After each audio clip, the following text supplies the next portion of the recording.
he did not have a helpmate for him. You can see, when did he realize that he did not find a helpmate for him? After looking through the whole creation. After looking through it all, he came to realize that. Then he said, now I realize it is true. I don't have a counterpart. So God said, I'll make him a helpmeet. Go back to verse 18. Verse 18. He says, I'll make him a helpmeet. Now, a helpmeet is not the word God used. The word God used was, I'll make him an Ezer. E-Z-E-R. That's the Hebrew word. And that word you can translate as helpmeet. But helpmeet does not mean an assistant.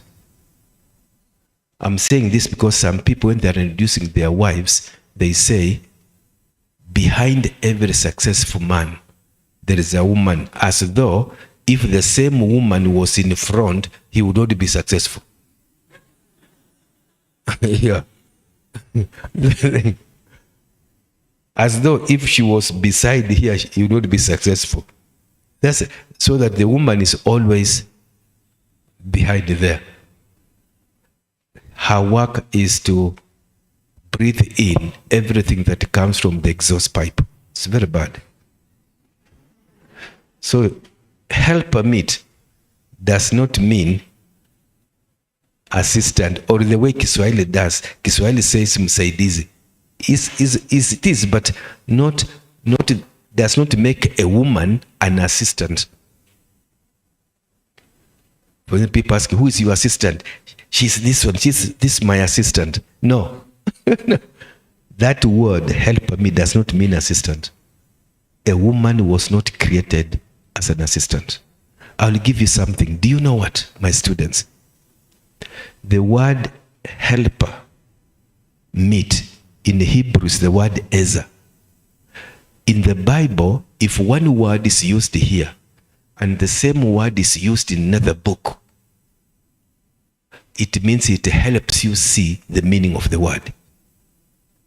Do you know that this word helpmeet is used in Psalms? And do you know what it says? It says in Psalms, God is our helpmeet. Same thing, same word, that God is our helpmeet. So if you say in Genesis that a woman is your assistant, then you'll be forced in Psalms to say, God is your assistant. And therefore, you yourself, you are the boss. And in that way, you will not fail. You will have already failed. I hope you are getting me. A woman was not created as an assistant. Let me ask you a question.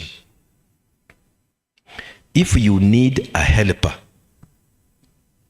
let us say you need a helper, mtu wa kukusaidia, in order for this person to help you well, must he be equal to you in order to help you well? Or must he be lower than you to help you well, or higher than you? If you need a helper, if he's lower than you, you don't need. If he's equal to you, then it means you can do it. If a person is a helper, what does it mean? Let me give you an observation from creation, but don't tell anybody. You know, God created the heavens and the earth. You know that one? And it has been observed by many people. One person that observed this is Dr. Matthew Henry in his comment called The Doctrine of Man.